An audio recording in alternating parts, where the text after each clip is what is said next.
Reimbursement బకాయిలు స్కాలర్షిప్లను పూర్తి స్థాయిలో తక్షణమే విడుదల చేయాలి. ఖమ్మంలో ప్రభుత్వ జనరల్ యూనివర్సిటీ ఏర్పాటు చేయాలి. అందుకు అవసరమైన నిధులను రాష్ట్ర బడ్జెట్లో కేటాయించాలని పీడీఎస్యూ జిల్లా అధ్యక్షులు మంద సురేష్ ప్రభుత్వాన్ని డిమాండ్ చేశారు. ఖమ్మం జిల్లా వైరాలో మీడియా సమావేశంలో పాల్గొన్నారు.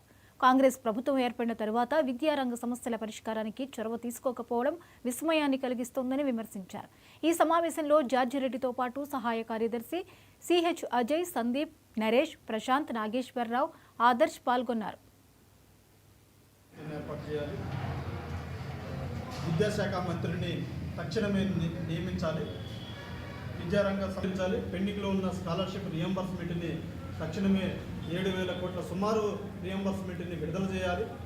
అదేవిధంగా రాష్ట్ర వ్యాప్తంగా నెలకొన్నటువంటి విద్యారంగ తెలంగాణ రాష్ట్రంలో గత కేసీఆర్ ప్రభుత్వ హయాంలోనే 3 సంవత్సరాలు రావాల్సినటువంటి పెండింగ్ స్కాలర్షిప్ అండ్ రియంబర్స్మెంటు, అదేవిధంగా కాంగ్రెస్ గవర్నమెంట్ ఏర్పడిన తర్వాత ఈ సంవత్సరం రావాల్సినటువంటి బకాయిలు ఈరోజు ఈ కొత్తగా ఏర్పడినటువంటి కాంగ్రెస్ గవర్నమెంట్ సంవత్సరం పరిపాలన కొనసాగించినప్పటికీ వాళ్ళ కాలయాపన పథకాలను మాత్రమే ఈరోజు ఆ ప్రజలకి, గొర్రెలకు, బర్రెలకు, లేకపోతే దళిత బంధానో, రైతు బంధానో ఇట్లాంటి వాటికి మాత్రమే కేటాయించుకుంటున్నారు.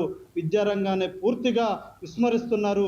దీనివలన రాబోయే భవిష్యత్తులోనే విద్యార్థులు చాలా ప్రమాదకరమైనటువంటి పరిస్థితులు ఎదుర్కొనేటువంటి పరిస్థితి ఉన్నది.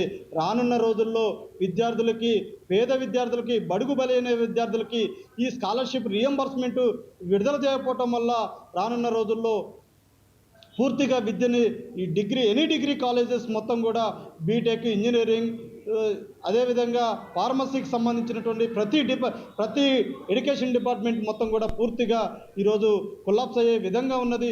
విద్యార్థులు చాలా ప్రమాదకరంలోనే రియంబర్స్మెంట్ కట్టలేక, సర్టిఫికేట్ తీసుకోలేక, పై చదువులకు వెళ్ళలేక చాలా తర్జనాభర్జన అవుతున్నటువంటి పరిస్థితి రాష్ట్ర వ్యాప్తంగా విద్యార్థులు గగ్గోలు పెడుతున్నారు.